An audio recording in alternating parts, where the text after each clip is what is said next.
আজ থেকে প্রায় ২৫০০ বছর আগের ঘটনা এটা। এটা প্রাচীন গ্রিসে ঘটছিল ঘটনাটা এরকম যে একটা মাঠের মধ্যে ২০-২৫ জন মিলে গল্পগুজব করতেছে। হঠাৎ করে গল্প করতে করতে একজন অজ্ঞান হয়ে পড়ে গেছে। যখন অজ্ঞান হয়ে পড়ে গেছে তারপরে তার সারাটা শরীর, ভূমিকম্প হলে মাটি যেমন কাঁপতে থাকে এরকম করে সারাটা শরীর কাঁপতেছিল। বেশ কিছুক্ষণ কাঁপলো। আশেপাশের লোক চিন্তা করতেছে এ নিশ্চয়ই বোধহয় কোনো অপকর্ম করছে, কোনো মনে হয় অন্যায় করছে, এই কারণে ঐশ্বরিক কোনো শক্তি তাকে অজ্ঞান করে এরকম করে শরীরের মধ্যে দেখতে পাচ্ছে না, কিন্তু যে পানিশমেন্ট দিচ্ছে, শাস্তি দিচ্ছে। তো এইরকম ১-১.৫ মিনিট হওয়ার পরে কাঁপুনি যখন বন্ধ হলো, কিছুক্ষণ পরে এদিক ওদিক থেকে পানি নিয়ে এসে তার গায়ে ছিটাই দিছে। সেই লোকটা বলতেছে কি হয়েছে স্যার, কিছুই খেয়াল নাই। আশেপাশের লোক বলতেছে না, তোমার নিশ্চয়ই কোনো খারাপ কিছু করছো, তোমাকে আর আমাদের সাথে রাখা যাবে না, তোমার বিচার করতে হবে। বিচার করার জন্য তাকে ওইখানকার যে বিচারক কমিটি ছিল, মানে জোর জবরদস্তি করে টেনে হেসড়ে তাকে সেখানে নিয়ে গেছে। নিয়ে যাওয়ার পরে যারা বিচারক আছেন তারা জিজ্ঞেস করছে যে তোমার সম্বন্ধে যে অভিযোগ আসছে এইটার ব্যাপারে তোমার বলার কি আছে। তো ওই লোক তো অজ্ঞান হয়ে গেছিল, সে জানেও না যে কি করছে। সে বলতেছে আমি তো কিছুই জানি না, কিছুই খেয়াল করতে পারছি না। আশেপাশের সবাই বলতেছে যে না, এরকম ঘটনা ঘটছে, সে অজ্ঞান হয়ে গেছিল, তার সারাটা শরীর ভূমিকম্প হলে মাটি যেমন কাঁপতে থাকে তার সারা শরীর কাঁপতেছিল। তখন বিচারকরা এদিক ওদিক তাকাইলো, সবাই একই সাক্ষী দিচ্ছে, এবং বিচারকরা বুদ্ধিশুদ্ধি করে বলল যে তুমি নিশ্চয়ই এমন কিছু করছো, এই সমাজে তোমার আর রাখা যাবে না, তোমাকে ১ সপ্তাহের মতো সময় এখানে আমরা আলাদা করে, ওই যে করোনায় আক্রান্ত হইলে যেমন একদম আলাদা করে রাখতো না, শুধু আলাদা করে যে চেহারা দেখার বুদ্ধি নাই, খাবার দাবার দিত, এরকম করে ১ সপ্তাহ রাখবো। তারপরে তোমাকে এইখান থেকে, দ্বীপ থেকে বের করে অন্য জায়গায় নির্বাসনে পাঠিয়ে দেওয়া হবে। তা প্রাচীন গ্রিস দেশে ২৫০০ বছর আগে যখন যে কেউ এরকম ঘটনার মধ্যে পড়তো, তখন তাকে এরকম করে জোর জবরদস্তি করে ওই বিচারকদের সামনে নিয়ে আসতো। বিচারকরা যখন শুনতো যে ৮-১০ জন বলতেছে যে হ্যাঁ এই লোকের এইরকম ঘটনাই ঘটছে, তখন তাকে ১ সপ্তাহ এক জায়গায় আটকে রাখার পরে তারপরে নির্বাসনে অন্য জায়গায় পাঠিয়ে দিত। তো এরকম করে প্রায় ১৫-২০ বছর চলছে এই ঘটনা প্রাচীন গ্রিসে। হঠাৎ করে একটা অদ্ভুত ঘটনা ঘটছে। ঘটনাটা একদিন বিচার চলছে, একজন এরকম অজ্ঞান হয়ে গেছিল, তার শাস্তি, তার পানিশমেন্ট কি হবে এটা নিয়ে যখন বিচারকরা আলোচনা করছে, হঠাৎ করে একজন বিচারক অজ্ঞান হয়ে গেছে, এবং সেই বিচারকের সারাটা শরীর ভূমিকম্প হইলে যেমন কাঁপে সেই রকম তার শরীরটা কাঁপতেছিল। মানুষজন চিন্তা করতেছে যার প্রধান বিচারক, মানে বিচারকদের যে প্যানেল আছে তার মধ্যে প্রধান বিচারক যিনি, উনি অজ্ঞান হয়ে গেছে এবং তার সারাটা শরীর কাঁপতেছে। এখন অন্যান্য বিচারকরা চিন্তা করতেছে এনার বিচার কে করবে, এনাকে কি পানিশমেন্ট দেওয়া যাবে কিনা। এবং অন্য বিচারকরা বলতেছে না, আমরা যতদিন থেকে আসি ইনি তো আমাদের চিফ জাস্টিস, এনার তো কোনো রকমের অন্যায় দেখি নাই, কোনো খারাপ কাজ দেখি নাই, সারা জীবন খালি মানুষের উপকার করছে, এই লোক হঠাৎ করে অজ্ঞান হইল কারণটা কি। তখন ওনারা একটা সিদ্ধান্ত নিল যে আচ্ছা এইটার আসলে কি অন্য কোনো কারণ আছে নাকি, সেটা জানার কোনো বুদ্ধি আছে কিনা। তখন হঠাৎ করে একটা লোক হাত তুলে বলতেছে যে গোটাল শরীর নিয়ে গবেষণা করে এরকম একজনের খোঁজ ওনার কাছে আছে। বলছে ঠিক আছে, তাহলে ওইখানে আমরা যাই, ওইখানে গিয়ে জানার চেষ্টা করি যে উনি এইটার অন্য কোনো কারণ আছে কিনা সেটা বলতে পারেন কিনা। একটা তদন্ত কমিটি ওই সবচাইতে জ্ঞানী লোক যিনি সারা শরীর নিয়ে গবেষণা করে ওনার কাছে চলে গেছেন, যে গোটাল ঘটনাটা সংক্ষেপে বলে দিয়েছেন। ওই জ্ঞানী লোক যার কাছে গেছে উনি আমরা যে মেডিকেল সায়েন্স পড়ি এইটার ফাউন্ডিং ফাদার, আসলে ফাউন্ডিং ফাদার বললে একটু ভুল হবে, ওনার নাম হিপোক্রেটাস। যারা ডক্টর তারা জানে যখন মেডিকেলে চান্স পায় তখন যার নামে ওথ দেয় তার নাম হিপোক্রেটাস। এবং ইন্টারেস্টিং জিনিস, উনি ওনাদের ঘটনাটা শুনে বলছে যে ঠিক আছে আমাকে কয়েকটা দিন টাইম দেন, আমি এটা নিয়ে একটু গবেষণা করি, একটু ভাবনা চিন্তা করি, তারপর আপনাদের বলবো। বাস ওনারা চলে গেছে। ১.৫-২ সপ্তাহ পরে উনি ওনাদের কাছে লোক পাঠাইছে যে আমি কারণ খুঁজে পেয়েছি। সব লোক অধীর আগ্রহে অপেক্ষা করতেছে কারণটা কি। যখন হিপোক্রেটাসের 1-to-1 সামনাসামনি আসছে তখন উনি বলতেছেন যে আপনারা যে মনে করছেন যে কোনো ঐশ্বরিক শক্তি এ কোনো অপরাধ করছে, কোনো পাপ করছে, এই কারণে তাকে যে অজ্ঞান করে এরকম করে মারধর করতেছে, আপনারা দেখতে পাচ্ছেন না, ব্যাপারটা মোটেই এরকম না। তা ব্যাপারটা কি বলছে ব্যাপারটা হচ্ছে মাথার মধ্যে বিভিন্ন ক্রিয়া বিক্রিয়া হয়। এই ক্রিয়া বিক্রিয়া 440 হইলে যেমন ওই যে ভোল্টেজ আছে না, এমন হয়ে যায়, দেখা যাচ্ছে মেশিন টেশিন সব অকেজো হয়ে গেছে, ওর মাথা ওই সময় অকেজো হয়ে গেছে এবং এই কারণে সেন্সলেস হয়ে গেছে এবং সারাটা শরীর কাঁপতেছিল। এই কথা শোনার পরে অনেকে একটু বিশ্বাস করছে, অনেকে একটু অবিশ্বাসও করছে যে বিচারককে বাঁচানোর জন্য এরা কোনো ভিতরে ভিতরে কায়দা কানুন করছে নাকি। ওনারা ওইখান থেকে হিপোক্রেটাসের কাছ থেকে যখন ফিরে আসছে, আসার পরে ওনাদের কাছে আলাদা করে একটা লোক ওইখানে বন্দী করা ছিল, কিন্তু ওনা নির্বাসনে পাঠায়নি। কেন? কারণ হচ্ছে যে বিচারক নিজেই হচ্ছে যে অজ্ঞান হয়ে গেছে, যে আসলে কারণটা কি সেটা না জানা পর্যন্ত বের করা যাচ্ছে না। তখন করছে কি, এরা একটু রাগান্বিত হয়ে করছে যে না, নিশ্চয়ই সামথিং ইজ রং, কোথাও যেন একটা মিস্টেক হচ্ছে। কয়েকজন যে মাথা আঘাত করে দ্বিখণ্ডিত করে ফেলছে। মাথার খুলি যদি খুলে ফেলে তখন দেখা যাবে যে একটা গ্লাসের মধ্যে যদি পানি রাখি, ওর মধ্যে মাখন রাখলে যেমন হয়, গোটাল মাথাটার মধ্যে আমাদের ব্রেনটা অনেকটা মাখনের মতো। তো ওরা দেখতেছে কই কিছুই তো দেখা যায় না, কোনো ক্রিয়া বিক্রিয়া নাই, নিশ্চয়ই তাহলে ওই জ্ঞানী লোক কোনো কায়দা কানুন করে আমাদের মানে হচ্ছে যে বোকাশোকা বানাই দিচ্ছে। এরা আবার ওইখানে দৌড়েছে, যাওয়ার পরে বলছে যে কই আমরা তো কোনো ক্রিয়া বিক্রিয়া দেখতে পাচ্ছি না। উনি তখন ওনাদের বুঝাইছে যে দেখো, মাথার মধ্যে যে ক্রিয়া বিক্রিয়াটা হয়, এইটা যদি লক্ষ লক্ষ কোটি কোটি ক্রিয়া বিক্রিয়া এক জায়গায় করি, একটা ছোট্ট বালুকণার সমান হবে না। বলে তাই নাকি? কয় হ্যাঁ। বলছে যে মাথার মধ্যে ক্রিয়া বিক্রিয়া হচ্ছে এবং এইটার কারণেই এই লোকটা অজ্ঞান হয়েছে। আজ থেকে 2500 বছর আগে, যখন কোনো টেকনোলজি ছিল না, কোনো পরীক্ষা নিরীক্ষা ছিল না, তখন হিপোক্রেটাস এই ঘটনাটা বলছে। এবং এখন আমরা হচ্ছে মাথাকে স্ক্যান করি। স্ক্যান করার জন্য একটা পরীক্ষার নাম আছে, আমি কিন্তু ধরবো, বি কেয়ারফুল। পরীক্ষাটার নাম হচ্ছে ইইজি। কি নাম? আচ্ছা, মনে রাখার একটা সহজ বুদ্ধি বলি। হার্টের পরীক্ষা করার জন্য ইসিজি করি না, মাঝখানে সিটা কেটে দিব, সি এর জায়গায় ই দিব, ইইজি। কি নাম? ইলেকট্রোএনসেফালোগ্রাম। মানেটা কি? ব্রেইনের মধ্যে প্রতি মুহূর্তে তরঙ্গ চলতেছে, ঢেউ। আমি তো বলি কি যে আমাদের ব্রেইনটা হচ্ছে একটা সমুদ্রের মতো। সমুদ্রের কথা শুনলে প্রথম মাথায় কি আসে? ঢেউ। অ্যাবসলিউটলি ঢেউ। প্রত্যেক মুহূর্তে ব্রেইনের মধ্যে ঢেউ চলতেছে। অনেক স্টুডেন্ট যে অল্প পড়ে ভালো করে, সেই বুদ্ধি আজকে আমরা ইনশাল্লাহ শেয়ার করব।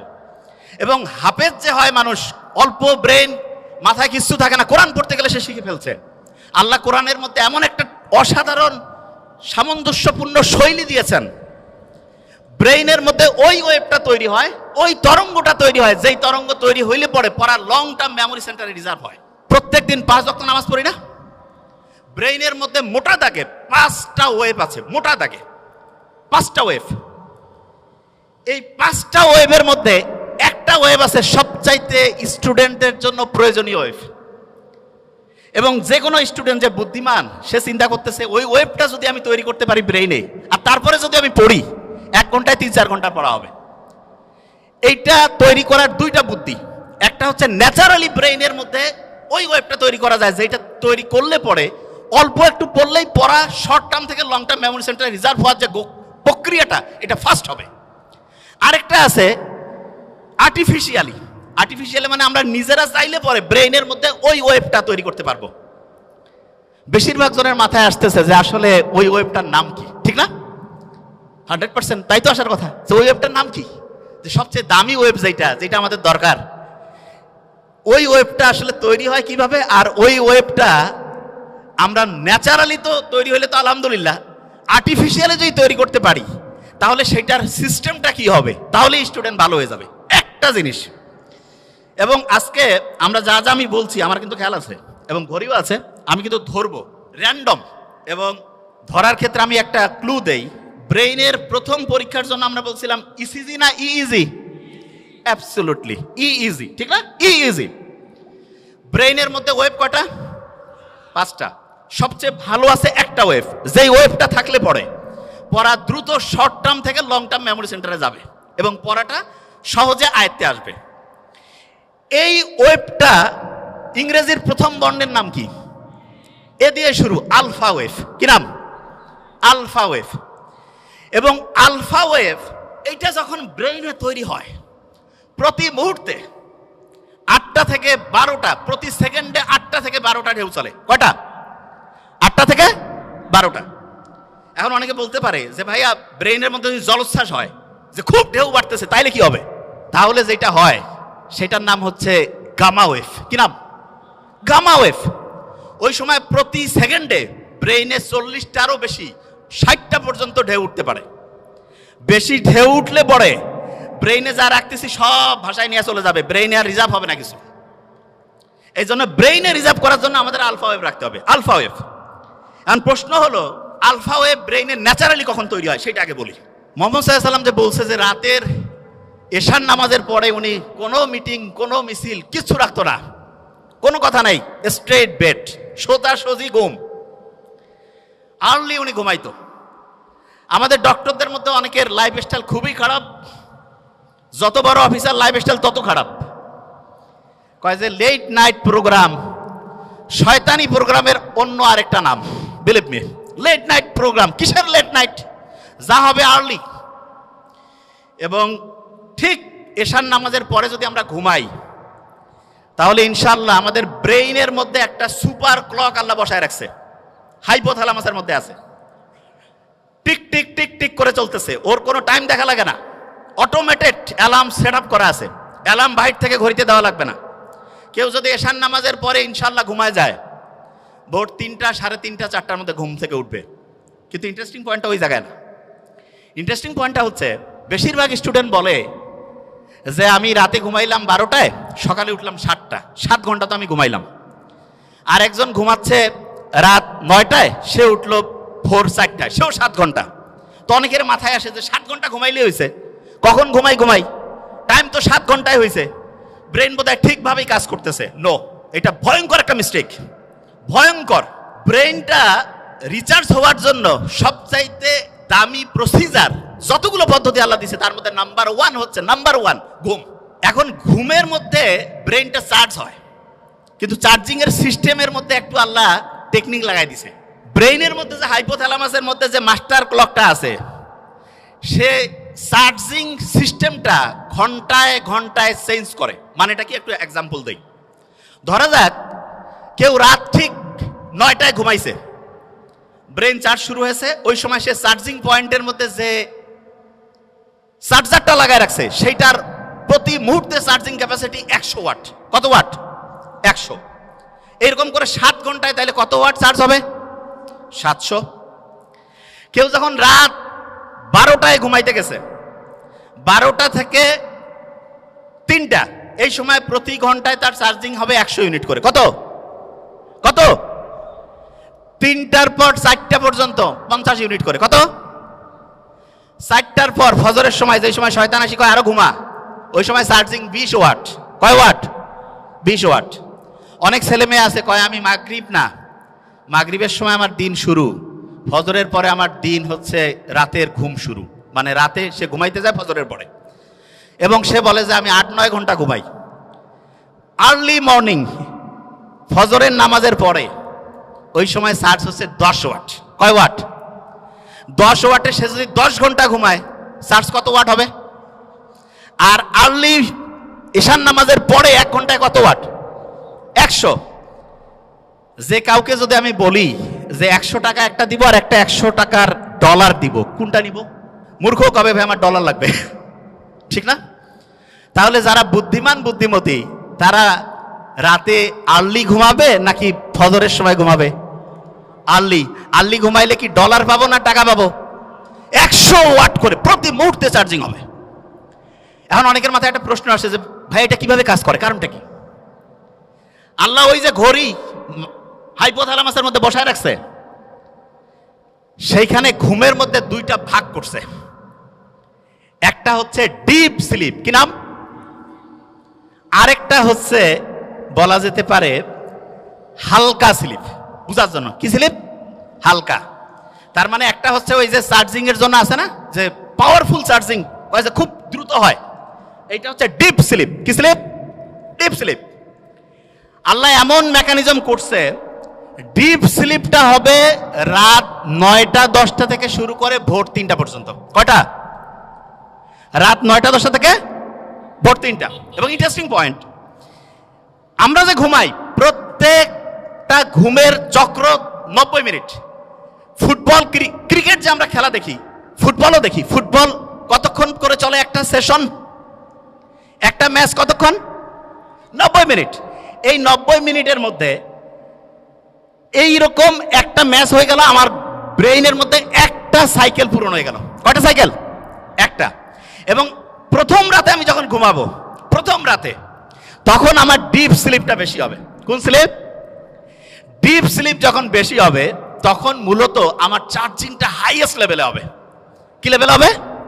হাইয়েস্ট লেভেলে। আচ্ছা, যে জায়গায় আমি ছিলাম, প্রত্যেক স্টুডেন্টের মধ্যে আমার মনে হয়, প্রত্যেক স্টুডেন্টের মধ্যে যে প্রশ্নটা আসছে, আমরা তাহলে ঘুমাবো ঠিক এশার নামাজের পরে, তাহলে আমাদের ব্রেইনের চার্জিংটা হবে 100 ওয়াটের। কত ওয়াট?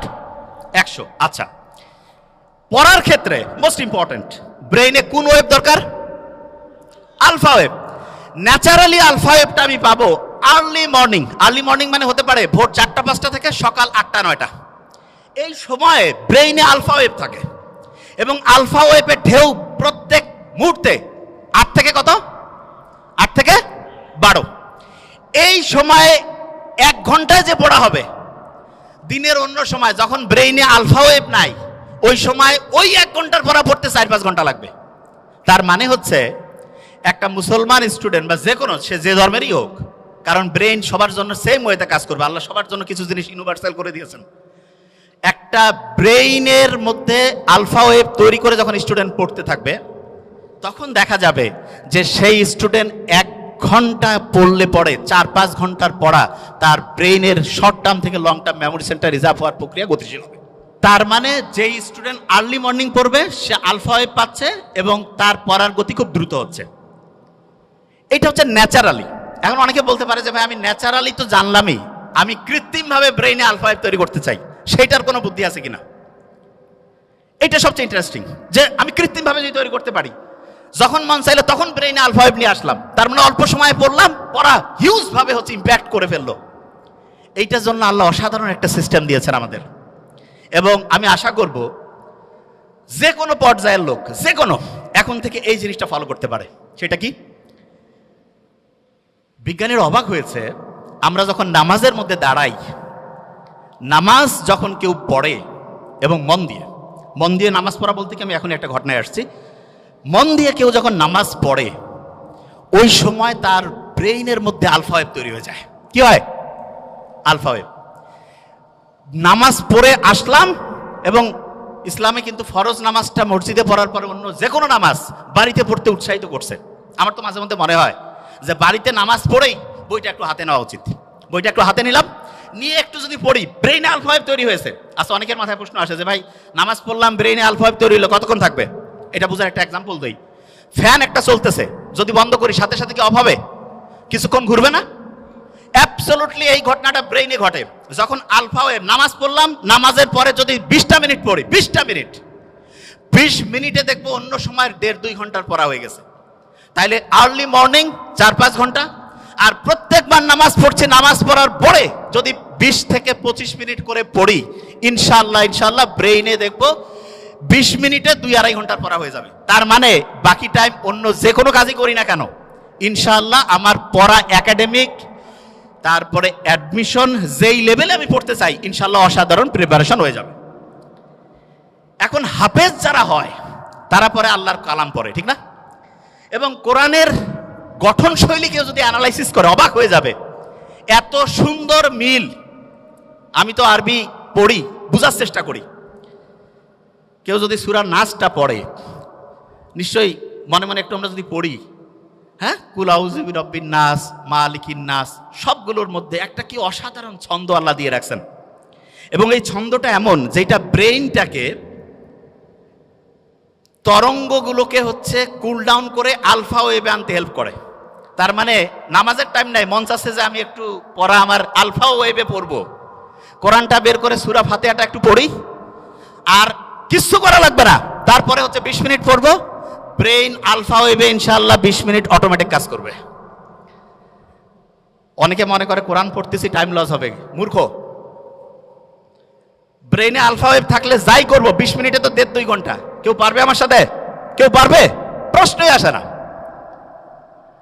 কোরআন যখন পড়ে কেউ, দেখা যাচ্ছে ক্লাসের পড়া হয় না, সাধারণত হাফেজিতে, সাধারণত এখন আল্লাহর রহমতে ট্রেন্ড চেঞ্জ হয়েছে, দেখা যায় যেই ছেলে মেয়ের কোনো বুদ্ধিশুদ্ধি নাই, কাউকে আল্লাহর রাস্তায় দিয়ে দাও আল্লাহর রাস্তায় দিল, কিন্তু দেখা যাচ্ছে সেও হাফেজ হয়ে আসছে, ঠিক না? তা আল্লাহ তো বলছে যে আমি তো তোমাকে হেল্প করবই, এবং আল্লাহ যে প্যাটার্ন দিয়েছে সেইখানে কোরআন পড়ার পরে আলফা ওয়েভ তৈরি হয়, দ্রুত তার পড়া, দেখা যাচ্ছে শর্ট টার্ম থেকে লং টার্ম মেমোরি সেন্টার রিজার্ভের প্রক্রিয়াটা গতিশীল হয়।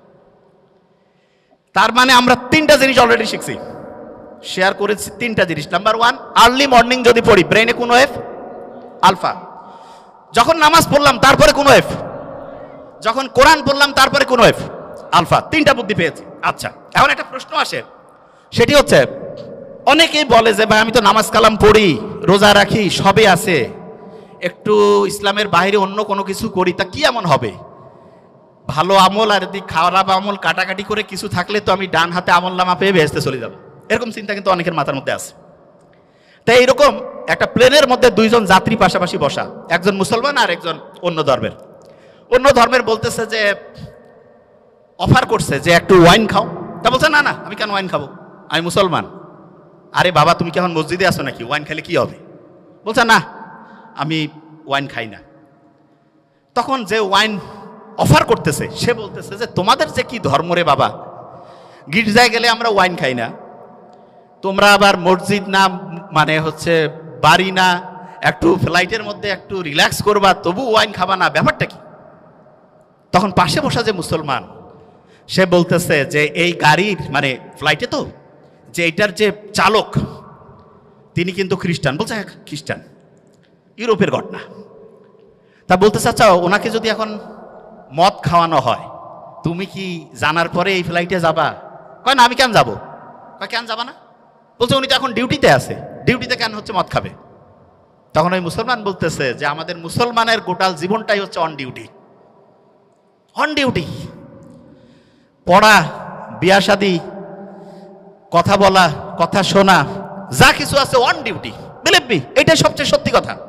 অনেকে আমরা মনে করি কি মসজিদের মধ্যে যাবো ওই সময় আল্লাহ আল্লাহ করবো, আল্লাহ আল্লাহ তো অবশ্যই করবো, কিন্তু আল্লাহ প্র্যাকটিক্যাল জিনিসটা সবচেয়ে বেশি পছন্দ করেন, সবচাইতে বেশি পছন্দ করেন প্র্যাকটিক্যাল। এবং আল্লাহর কাছে যখন আমরা দোয়া করি রাব্বানা আতিনা ফিদ দুনিয়া, দুনিয়াও লাগবে আখেরাতও, হ্যাঁ, তবে দুনিয়া পাইতে গিয়ে যাতে আখেরাত ধ্বংস না করি, এইটা খুব গুরুত্বপূর্ণ। নিশ্চয়ই বাদশাহ সোলাইমানের ঘটনা আমরা জানি। বাদশাহ সোলাইমান, ওনাকে একবার এসে বলতেছে যে তুমি কি দুনিয়া চাও না আখেরাত চাও? তো উনি খুব বুদ্ধিমান, আল্লাহর নবী, সম্ভবত আমার এটা আবার বাদশাহ সোলাইমান, হ্যাঁ দাউদ আলাইহিস সালামের সম্ভবত সন্তান, আমি যতদূর আমার মাথায় আসে। তা উনি বলতেছে বুদ্ধি করে চিন্তা করে যে না আমি আখেরাত চাই। তা বললো তুমি আখেরাত চাও, দুনিয়া তোমাকে খুশি হয়ে দিয়ে দিলাম। তার মানে কেউ যদি আখেরাতে চিন্তা করে, অনেকে চিন্তা করে আখেরাতে চিন্তা করলে দুনিয়া ধ্বংস হয়ে যাবে, কমপ্লিটলি মিস্টেক। এবং এটার কারণটা কি সেটা বলি। অস্ট্রেলিয়ার একজন ডক্টর, নামটা এখন মাথায় নাই, আমরা কয়েকদিন আগে আমি ওনার আর্টিকেলটা পড়লাম, অ্যাবসলুটলি 2 সপ্তাহ আগে, মুসলমান ডক্টর।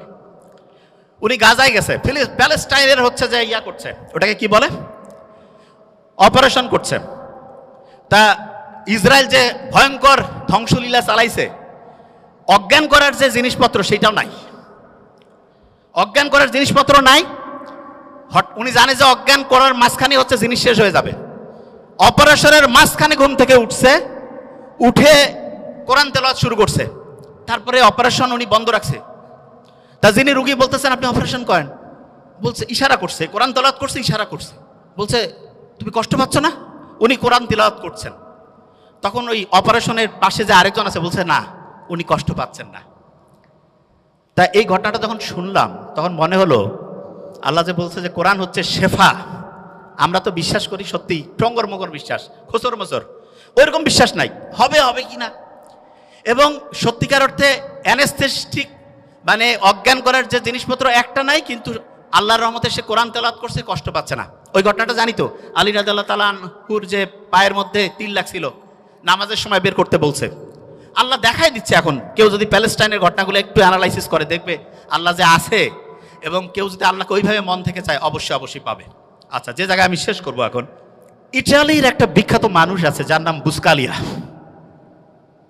উনি যেখানে যাইতো ওনার কথা শোনার জন্য হাজার হাজার মানুষ এসে উপস্থিত হইতো।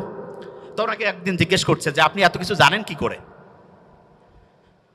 উনি বলতেছে যে আমাদের ফ্যামিলিতে আব্বার একটা অদ্ভুত নিয়ম ছিল। সেই নিয়মটা হচ্ছে এরকম, প্রত্যেক দিন রাতের খাবারটা আমার বাবা আমাদের সব ভাই বোনকে একসাথে নিয়ে খাইতো, এবং প্রত্যেক সন্তানকে তিনি আলাদা করে জিজ্ঞেস করতেন, what did you learn for the day? আজকের জন্য তুমি কি শিখছো? প্রত্যেককে বলতে হইতো। একজন যদি ঠিকভাবে বলতে না পারে যে আমি আজকে কিছু শিখি নাই, খাবার টেবিলে খাবার রেডি, এক এক করে সবাই উত্তর দিচ্ছে, একজন বলছে আমি ঠিক আজকে কি যে শিখছি বুঝতেছি না, বাবা বলতো খাবার একটু দেরি হবে, বই নিয়ে আসো, পড়ো, সবাই মিলে শিখি, তারপরে খাবো। তা বুসকালিয়া বলতেছে যে আমরা যখন ছোট ছিলাম আব্বার এই অদ্ভুত আচরণে খুব বিরক্ত হইতাম, যে কি টর্চার শুরু করছে আমাদের। তা প্রত্যেক দিন বিকালবেলা প্রত্যেক ভাই বোন একজন আরেকজনকে বলছে, তুই কি শিখছিস আজকে বল। একজন যদি কেউ না শিখে, কারণ ওর জন্য সবারই খাওয়া বন্ধ, পরে শিখতে হবে তারপরে খাবে, তখন প্রত্যেকেই একদম রেডি, বসে সবাই বলা শুরু করে দিছে। এমন হয়েছে একসাথে কয়েকজন, তাড়াতাড়ি বলতে হবে, তাড়াতাড়ি খাইতে হবে, ছোট্টবেলায় যেটা হয়। তা আমি অভিভাবকদেরকে বলবো, আপনি আপনার সন্তানের জন্য একটা কাজ করেন, জাস্ট ওয়ান। সেটা কি? প্রত্যেক দিন সে কি শিখছে সেটা আপনি শোনার চেষ্টা করেন। প্রত্যেক দিন কি শিখছে সেটা শোনার চেষ্টা করেন। এবং এক্ষেত্রে আমি সবসময় বলি, শোনার তো এখন টাইম নাই, টেকনোলজির কিছু ভালো ব্যবহার আছে। ছেলে মেয়ে দূরে পড়ে, কোনো সমস্যা নেই, একটা চমৎকার ডায়েরি তাকে কিনে দেন। ডায়েরিতে বলেন যে প্রত্যেক দিন বাবা তুমি আমাকে হচ্ছে ডায়েরিতে এই যে এরকম করে লিখে দিবা, তোমার 30 দিনের জন্য মান্থলি ধরো বরাদ্দ 10,000 টাকা, প্রত্যেক দিনের ডায়েরি লেখার জন্য তুমি 300 টাকা পাবা। মাসে যদি তুমি 20 দিন ডায়েরি জমা দাও 6,000, 4,000 নাই, কিচ্ছু করা লাগবে না। ছোট্ট মানুষ তো, সে চিন্তা করবে আমার এই টাকাটার দরকার আছে, ঠিক না? তুমি ডায়েরি লিখে দিবা না, তোমাকে কিছু করতে হবে না, ওকে ফাইন, দেখা যাবে তুমি 4,000 টাকা কম পেয়ে কিভাবে চলো। এবং এটা রেগুলার করতে হবে। আমার ছোট ভাই ওইখানে আছে, ডক্টর নোবেল, তারা যখন কলেজে পড়তো আমি ওদেরকে রসুন আর গরুর মাংসের ঝোল দিতাম। আমি মেডিকেলে পড়তাম, তা আমার বন্ধু, আমার রুমমেট যারা বলতো, দোস্ত তুই এরকম কেন রে, একটু গোস্ত দিবি। আমি বলছি না, এখন গোস্ত খাইলে ভবিষ্যতে গোস্তের কি আকর্ষণ সেটা থাকবে না। এই জন্য অনেকে আছে না, সন্তানকে সব কিছু দিয়ে দেয়, মোটেই না। আপনার যা কিছু আছে ওইটা যদি সন্তান বুঝেছে ওইটা ওর, আপনার সন্তান ধ্বংস হওয়ার সম্ভাবনা 99%।